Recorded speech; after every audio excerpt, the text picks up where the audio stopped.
So for this afternoon here in Ways and Means, on January 11th, which I always say, but I'm not sure why, because I imagine it's labeled inside YouTube. We're going to start by talking about a bill that's. When I listen to other hearings, like I like to be like, this is what they were saying. Thank you. Okay, I will keep on doing the date for your reassurance, even though you don't watch our YouTube videos.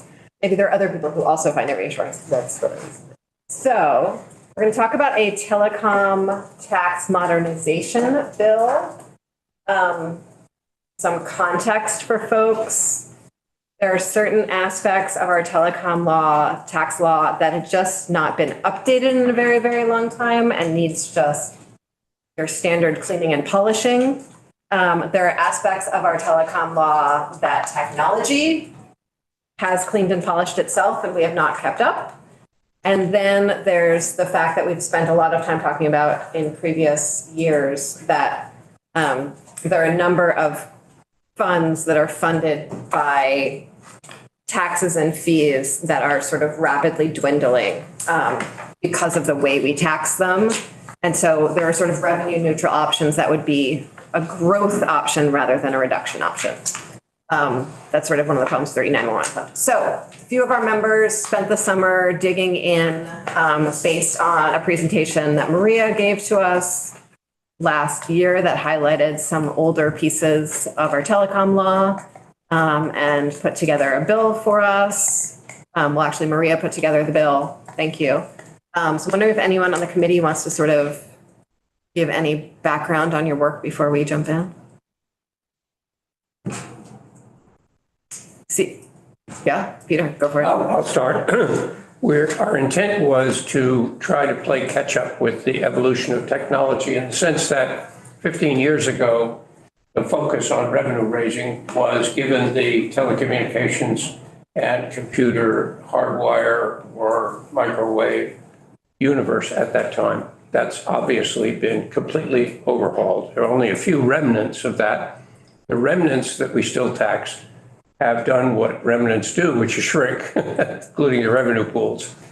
And we said to ourselves, and with consultation with the chair, we want to be revenue neutral. We want to anticipate or at least match the evolution in technology so that the system that we endorse is competitive neutral in the sense that we're not simply picking on one segment of an industry with different modes and different players. We're trying to, if you will, spread the revenue raising capacity across that. And so those were sort of the guiding principles. Can I add one more guiding principle? Yeah. That this body has done a tremendous amount of work on communication union districts and wiring the state and the last mile, and nothing that we are doing should sort of harm those efforts in any way. For sure. Okay, onwards to, sorry to jump in there. Yeah, I think again, just like what you said, like when we wrote these taxes and fees, we had telephones and that was the primary way we got info. We get information a lot of different ways now, and wanting to be competitively neutral around that. I think I would also say we did try to really dig into a lot of reports that have thought about some of these issues in big or small ways, like the final report from the Vermont Tax Structure Commission, and the AOA had a bunch of reports about E911 and the challenge of the Universal Service Fund that we spent some time on last year, as well as a PEG Access television report by Peter Bloom. And just like you all know that Maria and Ted are amazing, but we got to experience that on a whole nother level because this is like, this is figuring out the current constructs and what's possible and what's not, and what other states are doing and how we can align with that. It was an interesting journey and they're rock stars. We just got now. And we tried to focus on the revenue side, not the expense side. We were trying to think about where the money comes from and not really spend much time on the recipients, knowing that policy committees would want to weigh in on that as well. Thank you for naming that. So the E911 fund specifically, but there are a few other funds that are related to these revenues that are having quite an experience. And there are a lot of needs there. That is not our committee's jurisdiction. And so we just want to, as we focus on this, we're focusing on the money coming in, again, not the money going out. Carol? Okay, cool. Jim, do you have anything? Are you good? No, I'd say, if you want to, here, that was, they're undergoing preparations to knee surgery and finalizing this kind of stuff, so I try to pay attention as best I can, but I don't get credit. Although I pay close attention, of course, because of like this and the other bill that we've got out there, things that may apply to EC fiber or this CUDs out there are very important to us. Great. So then, Madam Chair, so the revenue comes from a fee? We will, there's, I think it's quite a collection of taxes and fees in this bill, and Maria's going to take us through it so we can actually understand. But that's sort of the project they were doing this summer. The floor is yours, Maria. Thank you.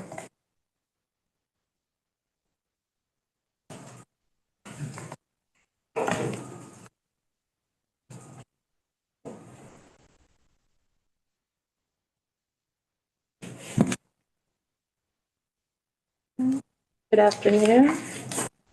Maria Royal with Legislative Council. Nice to be here. This was a fun project to work on.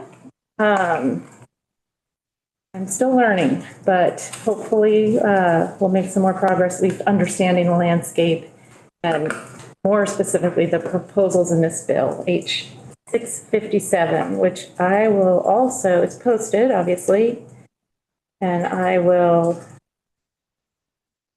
pull it up here.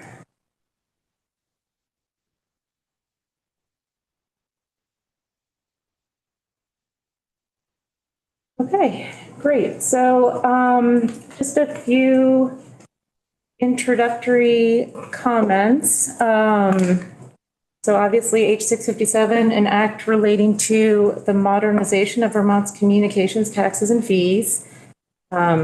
You already heard the context and what the overall goals were in terms of being competitively neutral, and then continuing to equitably and sustainably finance public benefits that are related to communications networks. So in terms of the proposals that are actually in this bill, there are essentially 5. And I just wanted to set the stage so you kind of knew what we would be covering rather than just jumping right in. So what we will be covering, those 5 subjects, 1 pertains to the sales and use tax. Under current law, there's an exemption for cloud software. So the first proposal is to remove that exemption so that cloud software would be subject to sales and use tax. And again, we'll go through it, but just wanted to highlight the subjects first. The second subject pertains to an issue that we spoke about last session, and that's the Vermont Universal Service Fund. We looked at some language last year that changes the contribution method. Right now, you pay a 2.4% charge on your telephone bill that goes to this fund and is distributed to a number of programs. The proposal here is to change that contribution method to an access line fee, and we did look at some language last year. And then also include 1 additional program that would be given some of that money, specifically the Vermont 988 program. We'll talk about that some more. So that's kind of the second subject. The third topic, which we'll look at, is, as you know, there's a statewide assessment on telephone personal property. That's a law that's existed since 1947. There's a proposal here to amend that law, broaden its scope to all communications infrastructure, and make some other changes as well, which we'll talk about. The fourth proposal concerns 1% charge on the gross revenue of cable companies that would go to the PEG access providers by statute. Those are the AMOs. Right now, they negotiate that amount of money for their capital expenditures. This would be a statute that specifies 1% automatically goes, and we'll again talk about that a little more in a little more detailed way. And then finally, the fifth proposal we'll talk about as you're all probably familiar with, there is in current law, the Agency of Transportation collects fees for the access to state-owned rights of way. Under current law, there's a waiver provision that applies to broadband and communications providers.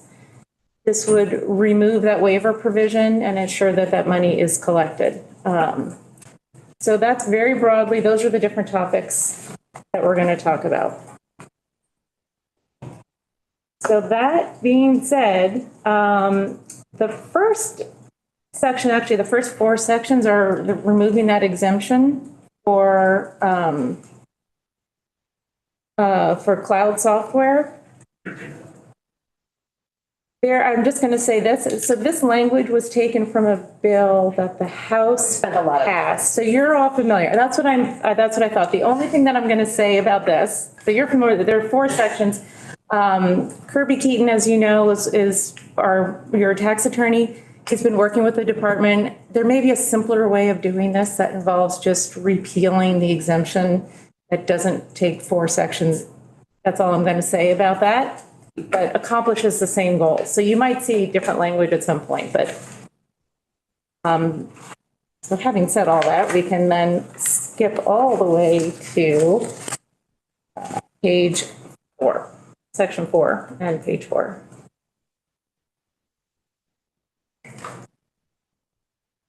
And this language will be familiar to you because most of it, because we did look at it last year.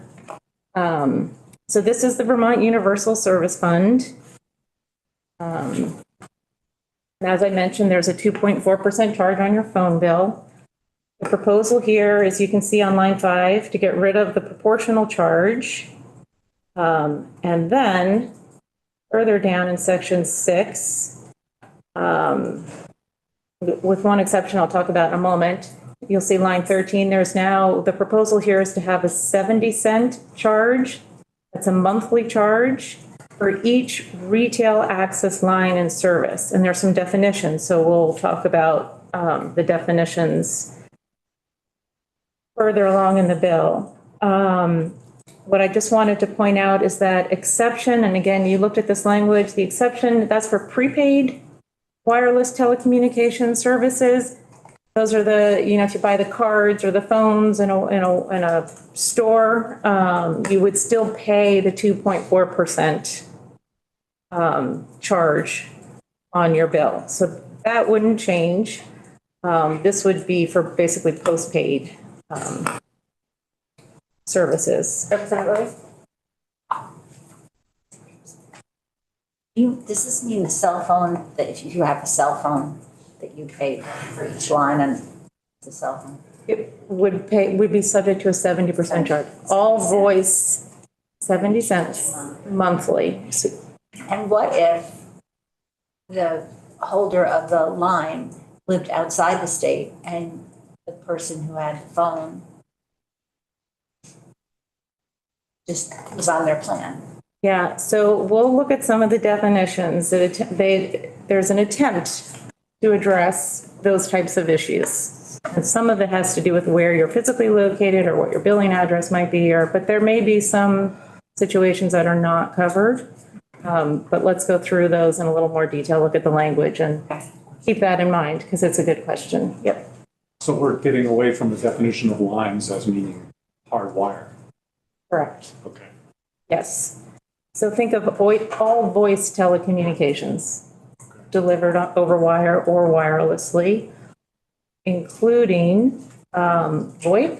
So if you have a voice over internet protocol, if you get your telephone number from your broadband provider or cable company, you would be covered here. And you're covered under the existing law as well.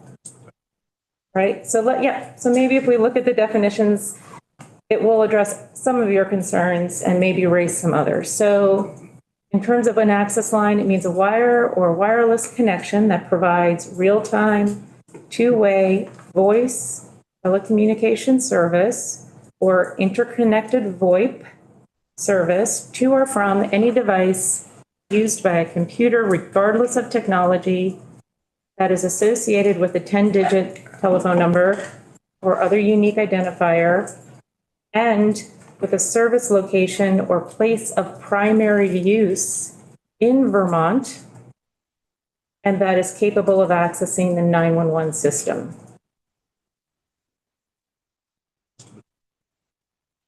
Yeah. So then just there's a definition of interconnected VoIP service. Do you want me to read through this? How far in the weeds do you want to get on some of these, or?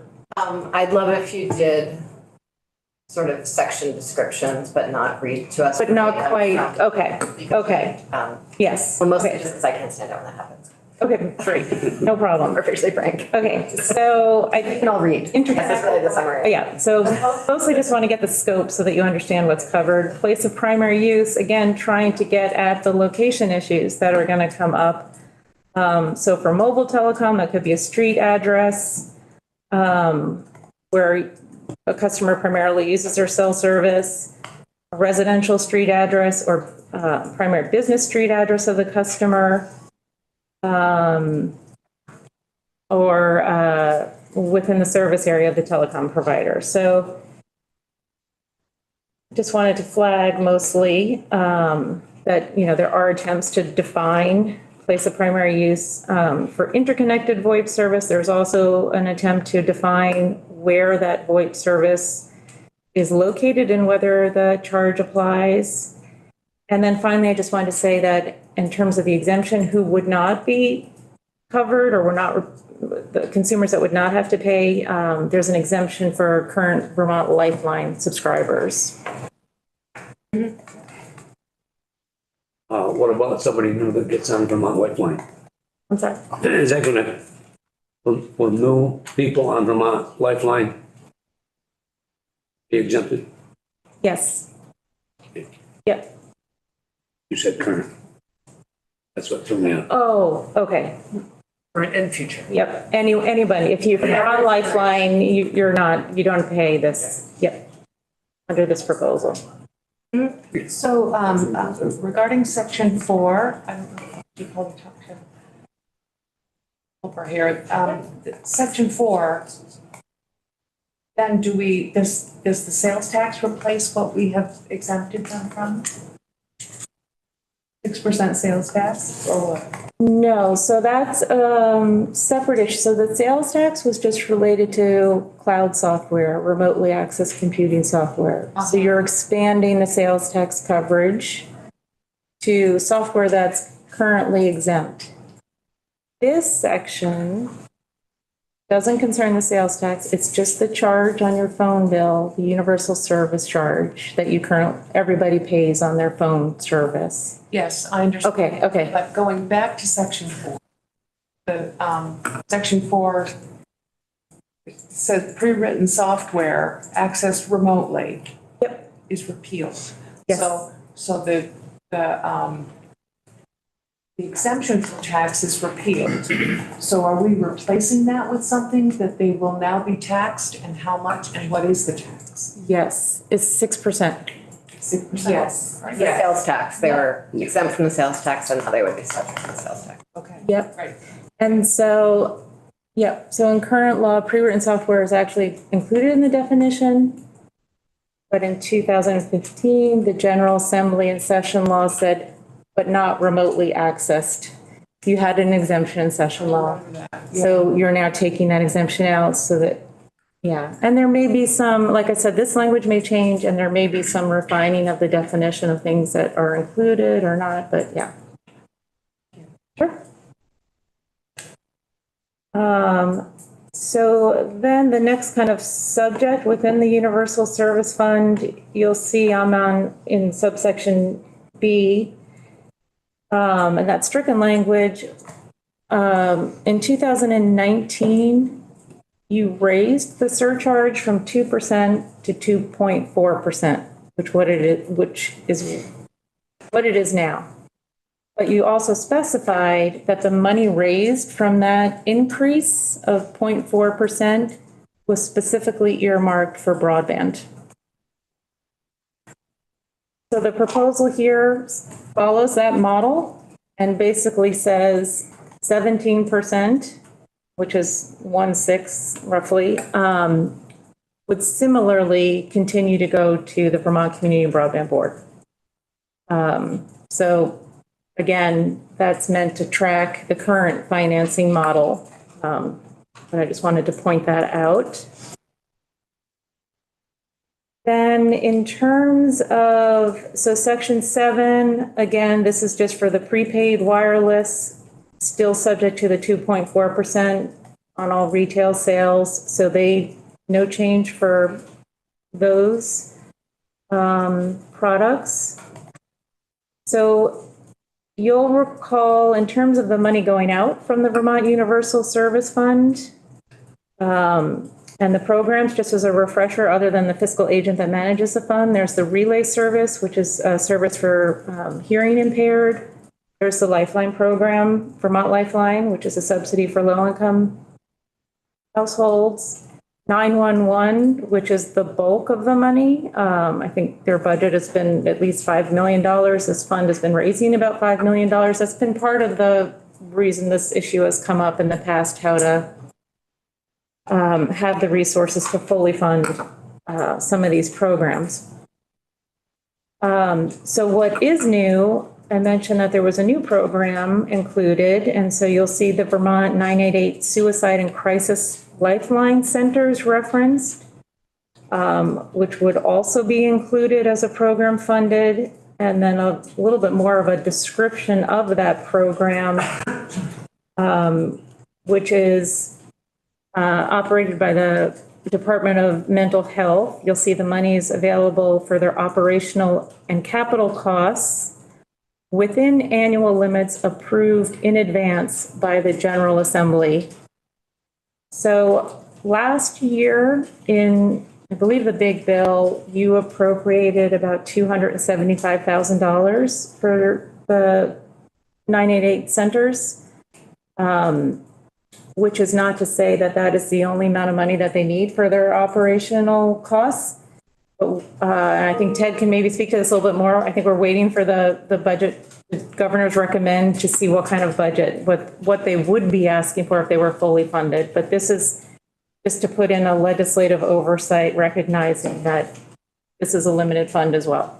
Anyway, just wanted to point that out. When you get those figures, will you give us a percentage of the USF? That would go. 980. Yes, but I don't know if we know yet, only because we don't know exactly how much the centers use. But yes, that's something that we're going to get more information on, and Ted can probably give you that. He may have gotten that information since I last spoke. But anyway, yes. Okay. So that then brings us to the third subject. This is the statewide assessment on communications property.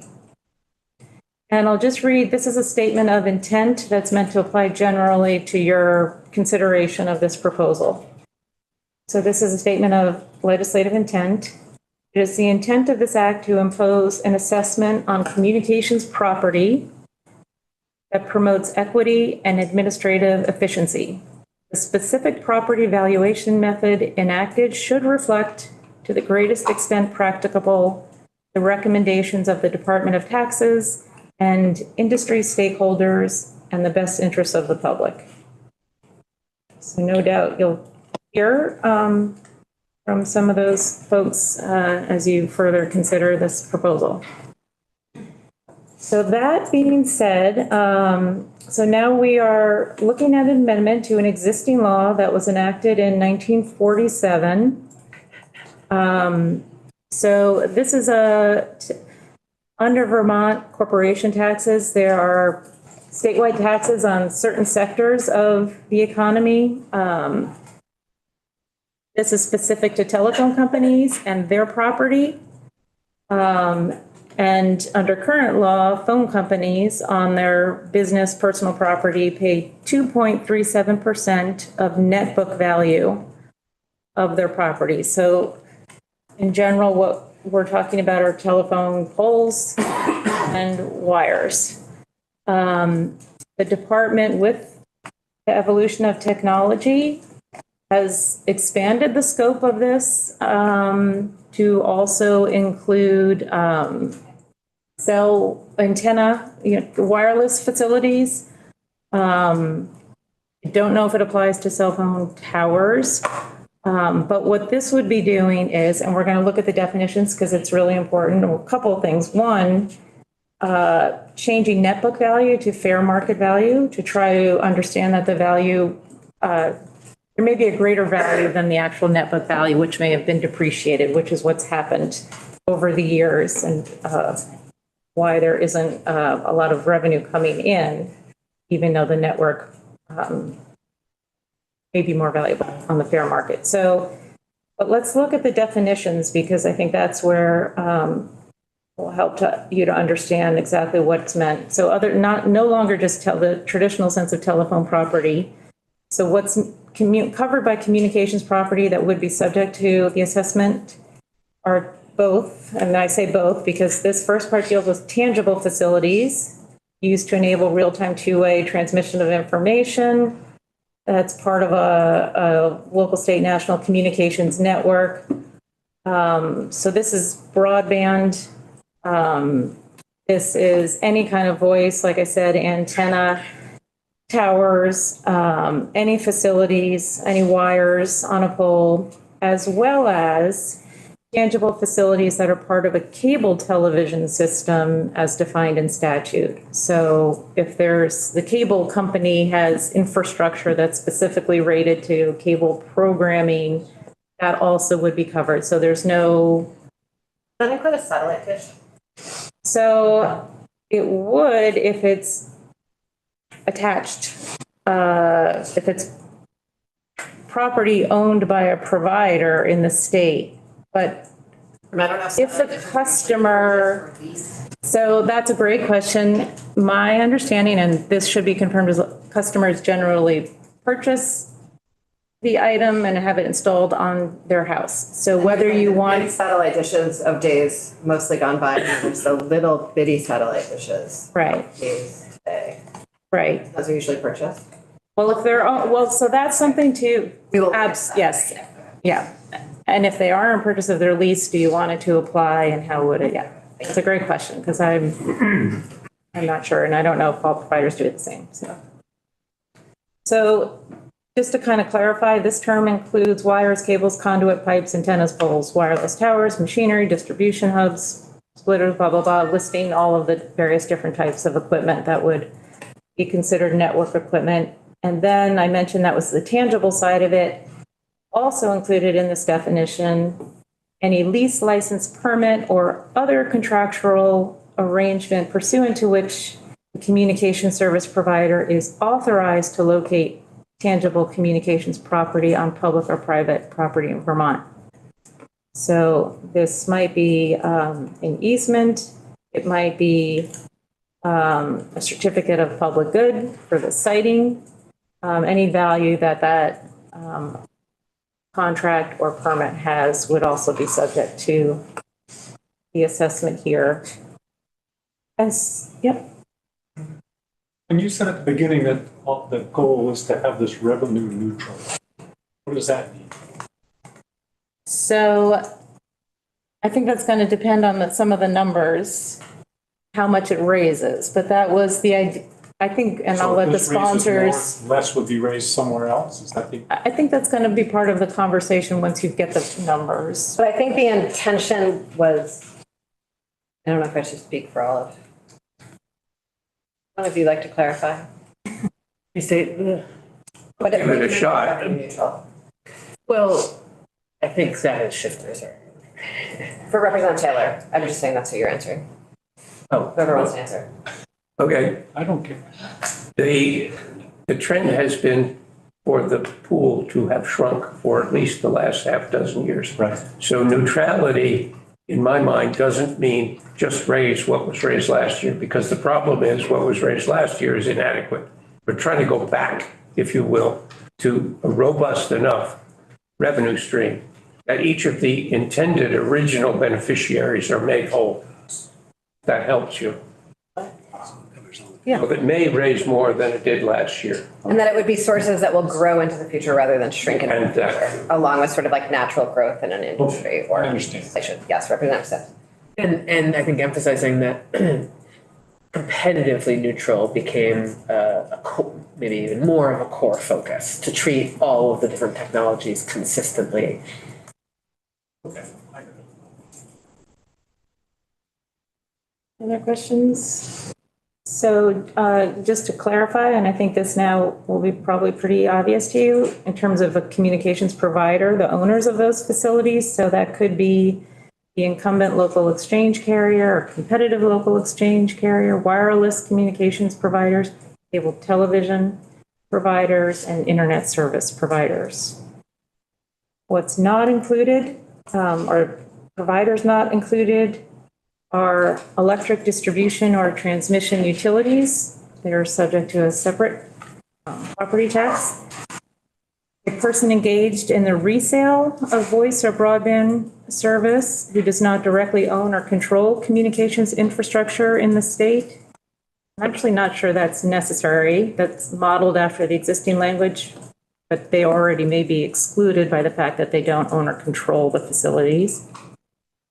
Or a state or municipal entity. So that would include the communications union districts and their property.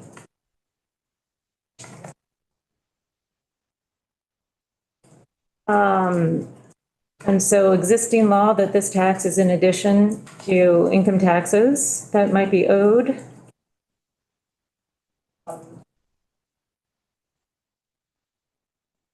Then subsection E is stricken. That was just meant to be a tax for I think for fiscal year 1992, if I'm not mistaken, just for a limited period of time, but that expired.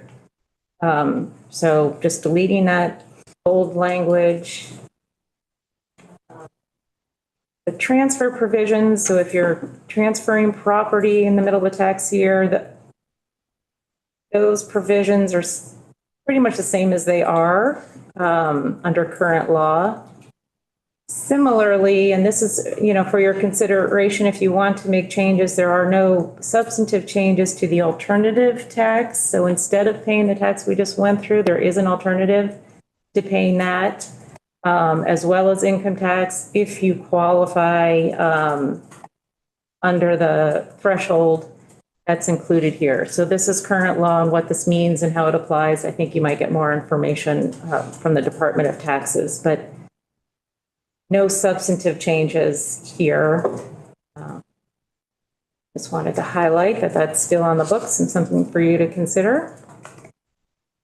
So that is the third section, and that brings us to, are there other questions on this proposal? Seems not.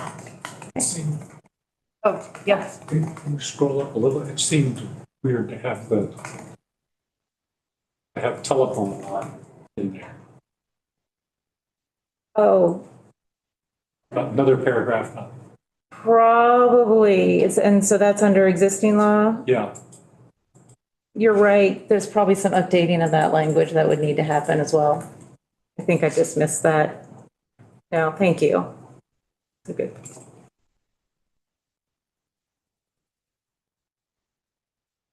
So, yep. And Madam Chair? Yeah.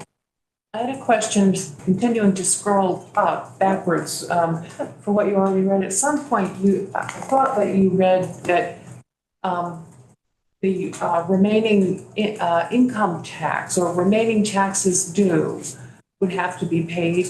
Did I misunderstand that, or did you say that? I may have said that. So I may have said two things. One, that the tax here that's imposed on the communications property is in addition to any income tax, corporate income tax that's owed. Right. And so that's specified in law. The one exception that I might have touched on is you'll see there's in existing law an alternative tax. Instead of paying that 2 point or whatever the percentage under, this is current law, instead of paying that or paying income tax that you might owe, Yeah. this is an alternative. So that's left pretty much unchanged.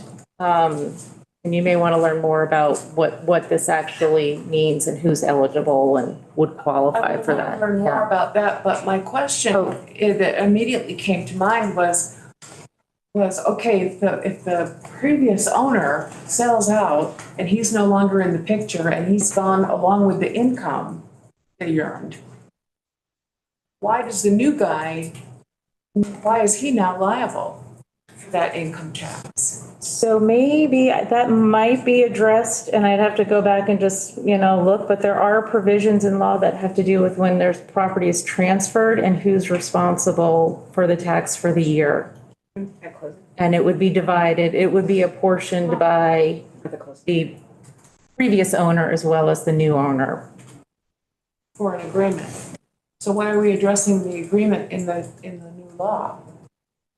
If it's gonna be an agreement different for every transaction, different for every time somebody buys something, I can understand how that would be resulting from whatever agreement they made in their bill of sale. I think that happens all the time when Right. business property is transferred. So why are we addressing that in state law, telling them who's got to pay? I think that's a great question. Maybe Department of Tax could probably Okay. answer a little bit more about whether this is necessary or if it clarifies or, Okay. yeah, Okay. Thank you. yeah.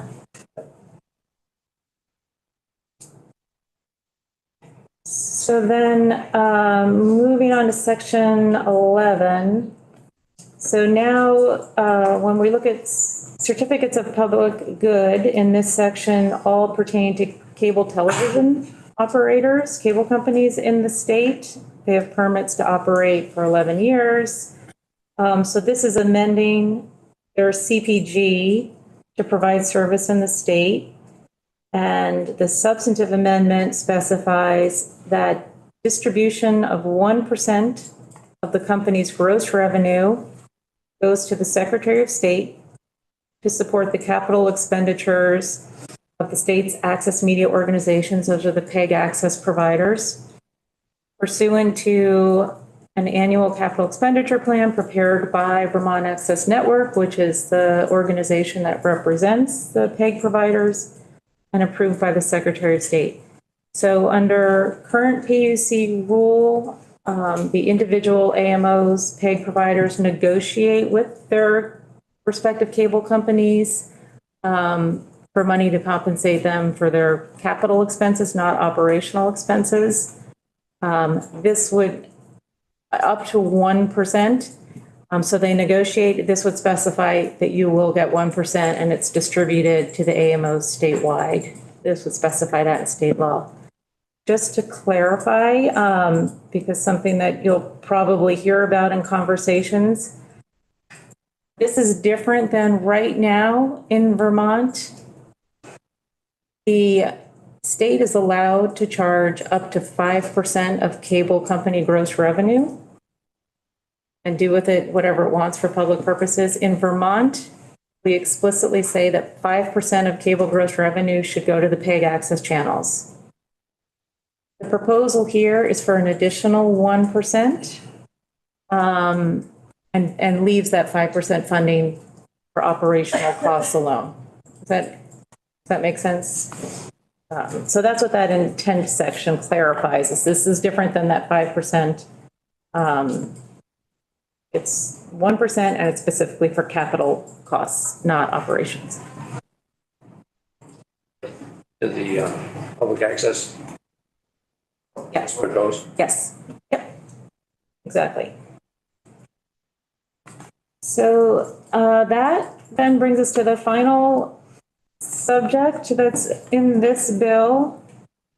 So we're going to talk about. Just a quick question. Sure. So the PEG fees would remain on your bill, your Correct. phone bill. And that's the percent that goes to operating. Correct.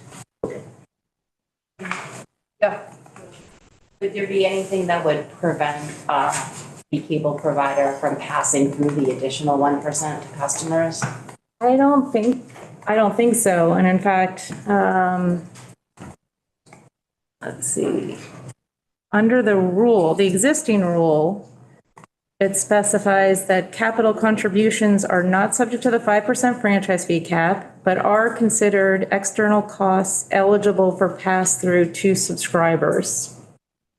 Okay. So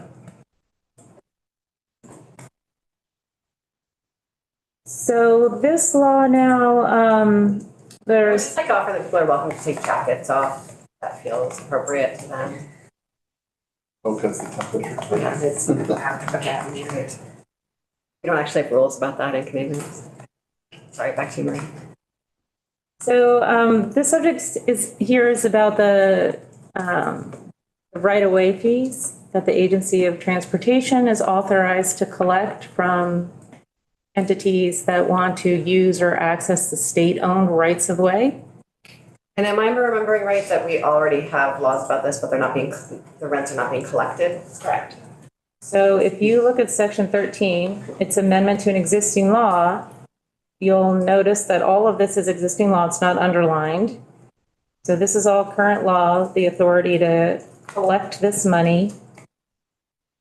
What is changed in subsection B, so this was a provision that was added in 2007.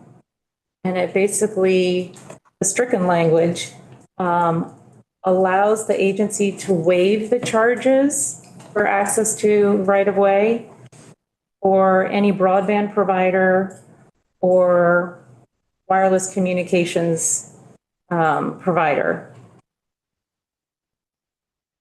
That waiver is supposed to be permitted if the agency working with the Department of Public Service determines that the state is receiving something in comparable value, so that the service being rendered essentially is providing value to the state enough to justify the waiver of any collection of a charge or fee. Under the current law, waivers are good for 5 years. And again, this was enacted in 2007. They can be extended for an additional 5 years, provided that the agency makes affirmative written findings demonstrating that the state has received and will continue to receive value comparable to the value that's provided in the waiver. The proposal here is to remove that waiver provision entirely, so that these leases and licenses would be subject to a fee. I don't know, you can hear from the agency.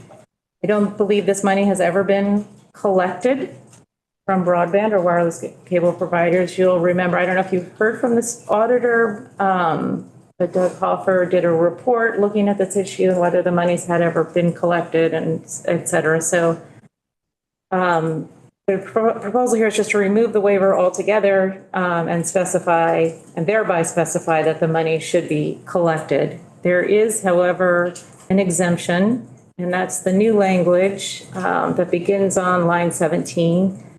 The charge or payment shall not apply to a communications union district. So the CUDs that are accessing state-owned rights of way would not be subject to the fee here, or to an internet service provider that qualifies as an eligible provider.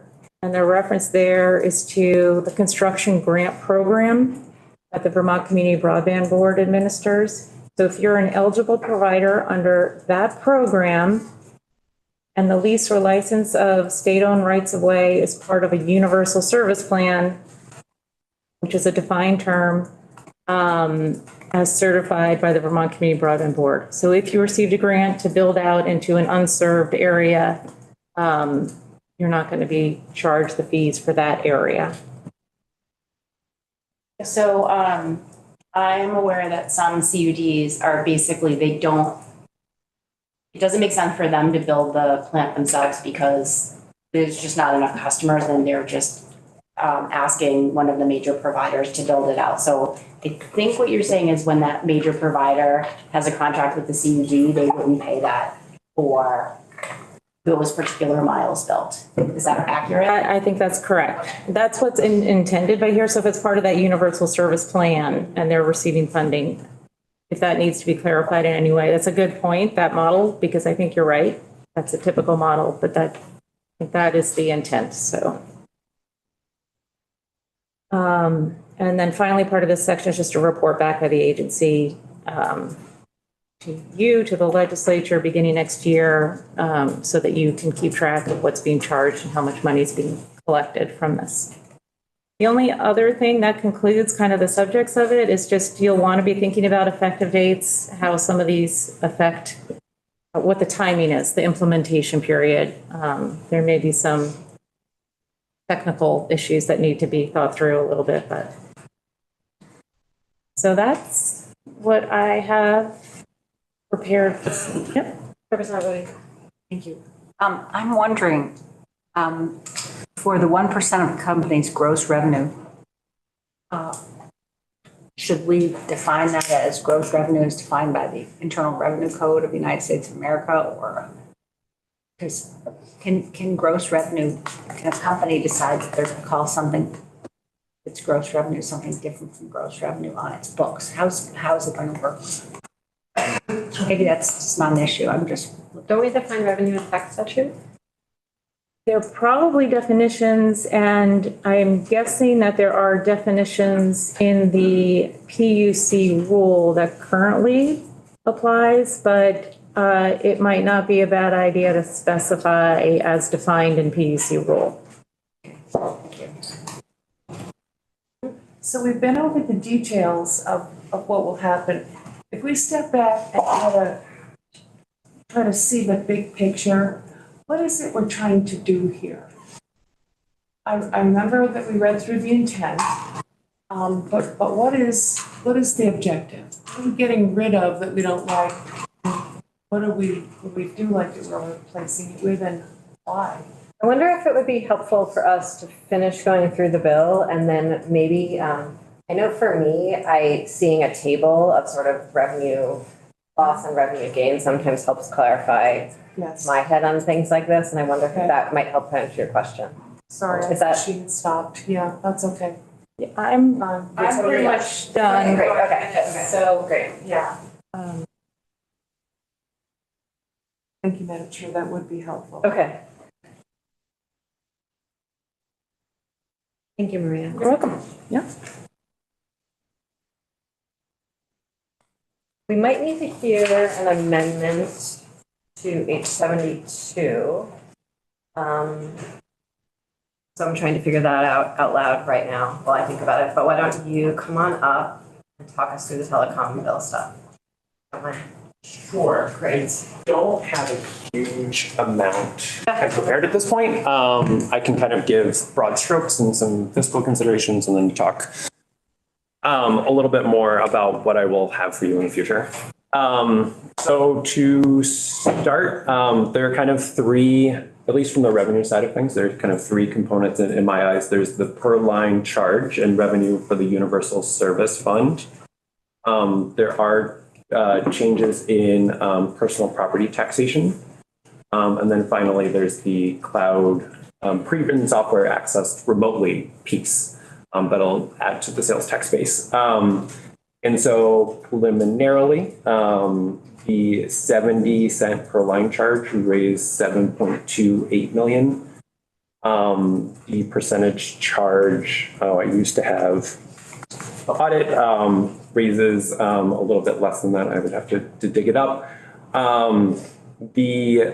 I would have to do more work to take a look at the personal property changes, looking at a broader base than telephone personal property because it has intersections with the Graham list and property moving between the general fund and the education fund. So that I will have to return to you all with. And then finally, our preliminary estimate for pre-written software is 20.7 million for an 11-month implementation in the first year. So that's kind of the broad strokes of the revenue picture. The other thing I would say at this point is our office was tasked with doing a report on different funding options for the Universal Service Fund itself over the summer. That report is coming out on the 15th. And we did a lot more analysis on looking at revenue per line revenues, looking at the pros and cons of different ways of funding the Universal Service Fund. I think, the folks who worked on this summer use the per line charge mechanism for the Universal Service Fund, but that's another resource that'll be coming out to also look how other states are doing it. The typical JFO considerations will be in that report as well. So that's kind of the early look at things. Do we have any of that written down? Not yet. Yes, and I will put that together kind of as soon as I'm able, and the report's due on the 15th, so it's a pretty quick, I'll pull a lot out from that report and package it together as part of a larger presentation. And the revenue for this bill and how it aligns with the current, will that be like a nice little table?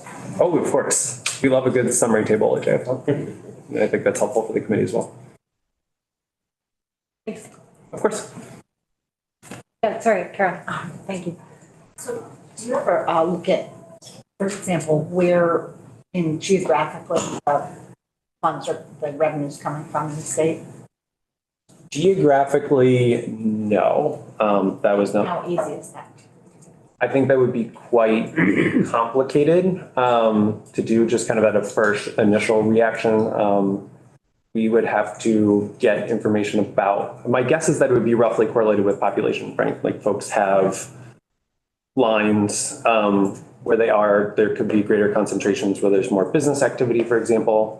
But I imagine it'd be correlated with those things. I think that's right. I mean, we all have telephone lines of one kind or another. In some places, there are different types of lines. But for example, anybody who has a internet service through a CUD or anything else, may very well have VoIP telephone, voice over internet. I mean, those are lines. It's pretty universal.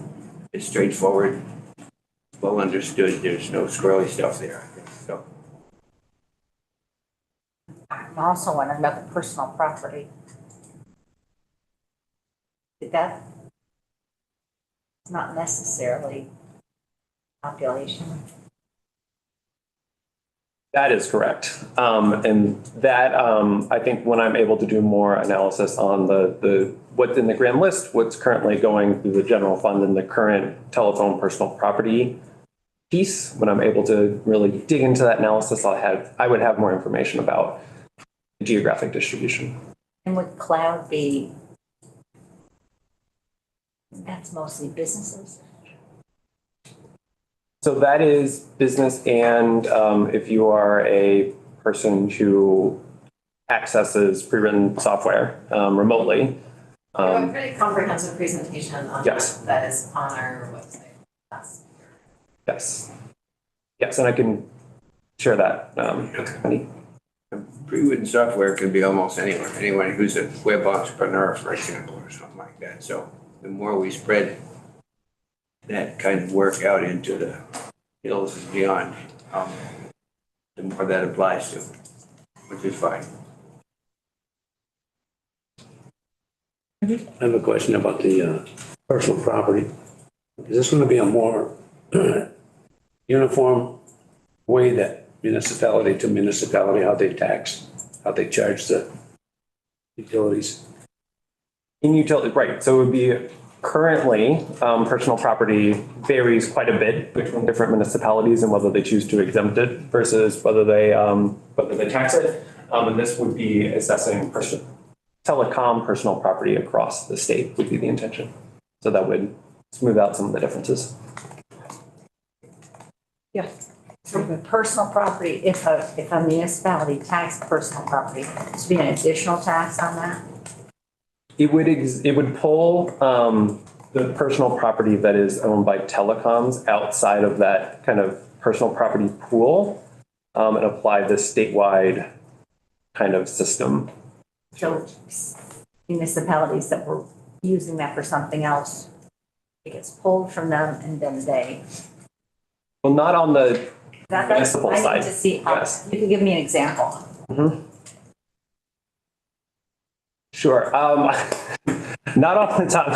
This part is really quite complex. It seems like something that maybe Maria would be able to answer, or we could wait until until you're more ready to present. Carol, do you want to ask it again? So Maria's leaning in to listen. I was just wondering, for the personal property part, I heard some municipalities tax it and some don't. And I'm wondering, I'm just wondering if a municipality is taxing all personal property, businesses or whatever. I don't know if they do anymore. But, and then you pull out the poles. Do they lose being able to tax those poles as a municipal source of revenue? And then it's only a tax when it's for this purposes of this bill? Or how does it work? And if I could have an example and some understanding what towns are taxing, what are not, and all that. Yeah, so it's a great question. So I can't give you examples of specific towns. But so under current law, there's an exemption from local tax for telecommunications property. So under current law, if you're paying the telephone personal property tax, the statewide assessment, it's not also taxed at the local level. Presumably, that model would still apply. So if you do the statewide assessment, you're correct that a municipality that might be taxing the poles and the wires at the local level would not be able to continue doing so. So there may be some loss to municipal budgets. And that, I think, is part of, trying to get that information. Who is currently taxing? How are they valuing it? How much of an impact will this have on the grand list? I think those are some of the complications that have been really difficult to try to figure out, to really understand the impact on municipal budgets and on the ed fund if that money is no longer available. Yes. Wait, do we have many more questions from her? Because we can move back into our chairs if will other people have questions? Okay, sorry. Am I right in saying that the personal property category is exempt from education fund from contributing? I believe so. Thank you. So, so under Title 32, personal property subject to telephone personal property tax is excluded from the definition of non-consumer property. And that's a list of exemptions from the state education property tax. So so that's money that if you're now taxing it all as communications personal property, it also would be exempt from ed fund as well as municipal budgets. So there may be some loss to those funds. So my understanding of that kind of exemption is that it dates back quite a ways because telephone was considered a public good. So now that we've given them 70 years of public good, maybe they should pay into the ed fund for their personal property.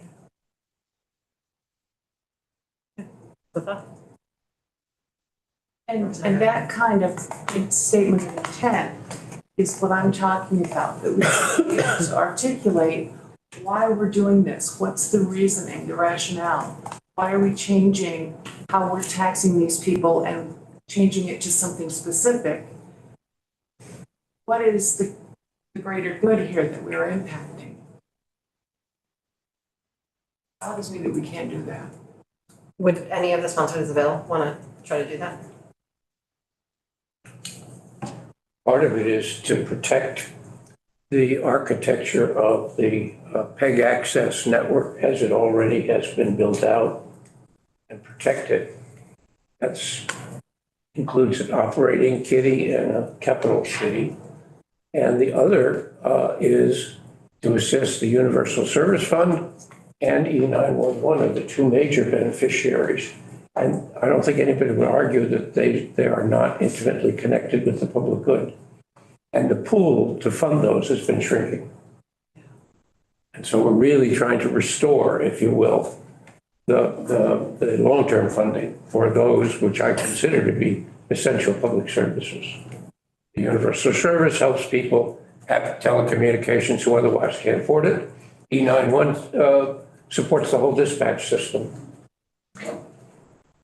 And then we would add that we're adding 988. So like, if you have a phone line, like what are the services that are connected to that phone line that provide a public good? And ensuring that low-income Vermonters have access to phone lines that you can call for help if you need it, to a police if you need it. But increasingly, we're trying to not have people call 911 if there's a mental health crisis, and that's what 988 is. And so sort of using that consistent lens to say, hey, this infrastructure, this architecture, that people make money off of also has these very distinct public goods that we should all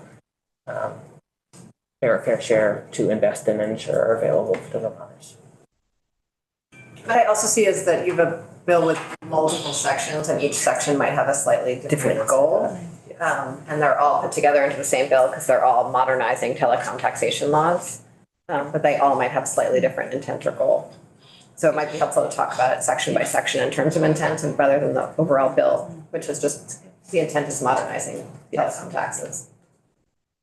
I was just gonna say, I think what I also heard the authors of the bill suggest is that it creates equity for categories of companies. Like the telephone company isn't the telephone company anymore. There's a wireless company, there's a telephone company, there's a cable company, internet company, in it to align what their fair share is. So forgive me if I put words in your mouth, but.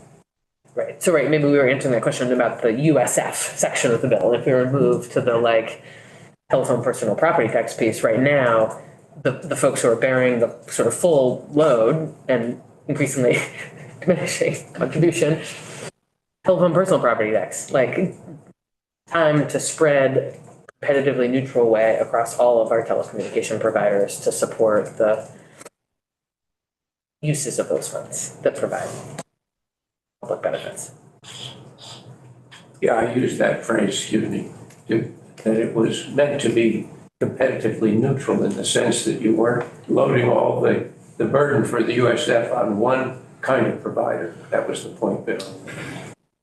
And I just used that as a shorthand version to say we're trying to spread it out so everybody contributes something to support the Universal Service Fund. I think in that statement of intent, which I've lost now, but we should put all that in there. Yep. And maybe the one other thing that we talked a bit about is, as I said before, like a lot has changed since 1947, and we are trying to play catch up, and we don't always want to be in a reactive posture, but know that probably technology will evolve faster than a legislature can react. But we try whenever possible to be future-proof, to say like our goal is how we get information, and the infrastructure that does that should pay its fair share to support the necessary services of government. And it's hard to imagine what something will come after VoIP or the internet. It's hard to anticipate what those are, but we're trying to describe in as sort of general and generic language who we want paying their fair share so they can adapt to the future. Also, just process-wise, the bill is actually going to start here as sort of tax policy, and then it will go to the Environment and Energy Committee, who does telecom policy, and then will come back to us before it goes to the floor. Will it go to Commerce? I don't know. Commerce has not expressed any interest. Okay. I just know Maria is always in that committee. Yes. The sort of telecom industry, I think, sits in energy and technology rather than in commerce. It used to sit in commerce before that that other committee was USF created. before Yes, yeah. And then that whole committee went away and got folded into another committee. Yes. It's all, telecom has been on quite a journey around the committees. Thank you very much. Sure. We're gonna take up, I suggest that everyone reads the bill thoroughly. And we're gonna pick it back up next week or the week after for further conversations about some of the details, as well as some of the reasons we should or shouldn't be doing this. And we're gonna take a